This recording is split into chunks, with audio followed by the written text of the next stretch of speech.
Hello YouTube, this is LoganFilmStudios with LEGO Transformers Aquasub.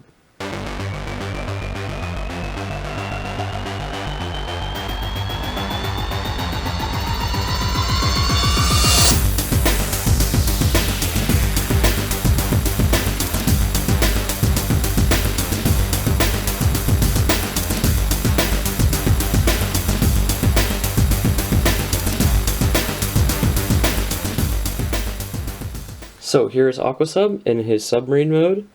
Obviously this is more of a futuristic submarine, not really something that you would see in the water today. But I still think it's a very interesting vehicle mode. It reminds me a lot of those like unmanned submarines that they have, like the drones, and I feel like that would be, at least in this Transformers universe, that would be the future of where submarines would be going. He has the big propeller in the back. It spins pretty freely. He has these little missiles on the sides that you can, if you use a transformation joint, that can kind of pop up a little bit, shoot kind of torpedoes or missiles at enemies. It has, behind the torpedoes, it's got like these little translucent blue pieces. They could be thrusters. These sections on the side could also be thrusters of some sort to help us move along more quickly.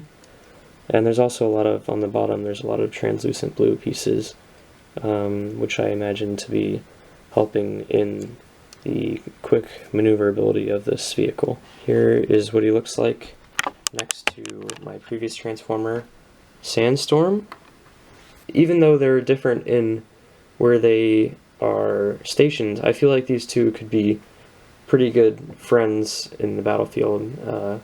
I feel like they could act as almost partners in scouting out different regions for the Autobots. Being another one of my older Transformers, Aquasub is fairly simple to transform, although over the years I have updated small portions. So yeah, let's get right into it. First thing you're going to do is fold out these sections, get them out of the way. Then we're going to rotate this piece and slide it so that it reaches the middle like that. And now you can kind of push this in to collapse the jumper plate. And we're going to want to rotate this around. Next we'll bring down these sections, straighten these out.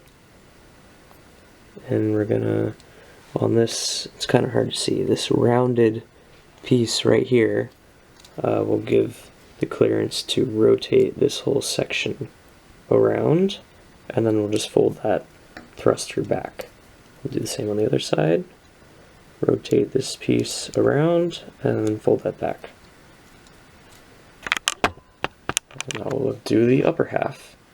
So what we're going to do is fold out these little sections. I'm going to get the arms out of the way, and I guess you could rotate them around so that they can be in position.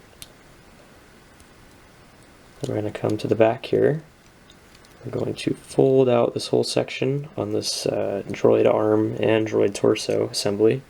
It's like half a battle droid on this thing, but we're going to click that section back, one click on this ratchet joint right here, so that we can fold out the head, and we can rotate that around. Now we can push this section back up one click and fold the levers up. And then we're going to fold this battle droid arm section all the way back around and fold this propeller section down. Now all we have to do is fold these side sections in, and the hinge for these side sections is going to slide up on this bar piece like that. And that's just going to fill in this section on the sides of the body. And then just get everything situated, and there we have Aquasub in his robot mode. Just like Aquasub's vehicle mode, I feel like his robot mode is very successful in conveying that he is an underwater type character. He looks a lot like he's wearing some sort of diver suit, or maybe one of the more classic like aquatic suits that you would see. Especially with this visor. Although he is an Autobot, he does have this red visor, and I think that does a very good job in making him look like, I don't know, maybe some sort of protective gear for an underwater environment. And you can kind of see the studs behind the visor. If I take this off for a second, you can see these circles. Maybe one can see those as what, like eyes or something. So seeing that behind the visor kind of adds to that look. I think that's pretty cool. I decided to use these stickered pieces for the cheese slopes just because I thought they look cool. They added some extra detail. And one detail I really like on this is the consistency of the blue and the black stripes on his arms and upper legs. I think the black stripes are especially very striking, make this character stand out a lot. The arms look a little bit weird because of these panel pieces that I use, but I think it actually looks really cool. It's something that I was actually stayed from the original version of this that I made a very long time ago. It's something that I felt that I wanted to keep. And I especially like the look these had in vehicle mode when they were folded up, and just the contrast that has when they're opened up like this. They make his arms feel a lot wider than they actually are. And one could see them as some sort of like underwater fin to help him maneuver in the water when he's in this mode. Another thing that he has to help him maneuver is this propeller, which can flip back up, and I imagine this kind of spinning and helping him maneuver if he wants to travel really quickly underwater. And he still has these blue thrusters here and the thrusters behind his feet. This one does have kind of a larger backpack than I would usually like on a Transformer, but I think in this particular scenario it's warranted because it makes him look maybe like he's wearing, once again, he's wearing some aquatic gear, like a normal diver would have an oxygen tank. Obviously he doesn't need an oxygen tank, but he still has like this gear behind him, which I think is neat. For articulation, Sandstorm is pretty versatile. He has a ball joint on the head, which can go pretty much anywhere, except it is a little bit hindered by the backpack. The back of his head catches on it a little bit, but you can mostly get good poses out of it. There's this clip joint, which allows the arm to go in and out, and forward and back. Obviously for transformation, the elbows go the entire distance. He does have this nice waist joint. The T-joint here allows him to get an ab crunch. He can arc his back backward, and he can rotate his waist. And he has these robot hands on his hips that allow the legs to go in and out, forward and back. And he has ball joint on the knee, which allow him to bend his knee, although that does break up the knee a little bit. It doesn't look the best, but it's possible. And you can rotate the knee, you can kind of bend it inward a little bit. And the feet are pretty much just bricks. There's not really any ankle articulation.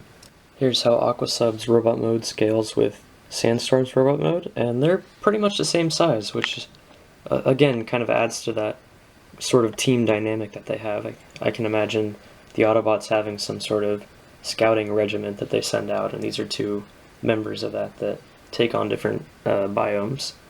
One last detail I'd like to point out about Aquasub that some of you might be wondering is that Sandstorm has this fancy gun right here, and Aquasub has his own guns, but they're attached to his arms. If you remember the torpedoes on his submarine mode, they're now on the back of his arms. So they're kind of hidden from view when you look at him normally, but then if he ever is in a tough situation, you can pull out these torpedoes and fire them at enemies. That's about it for LEGO Transformers Aquasub, and I'll see you guys next time with my next LEGO Transformer.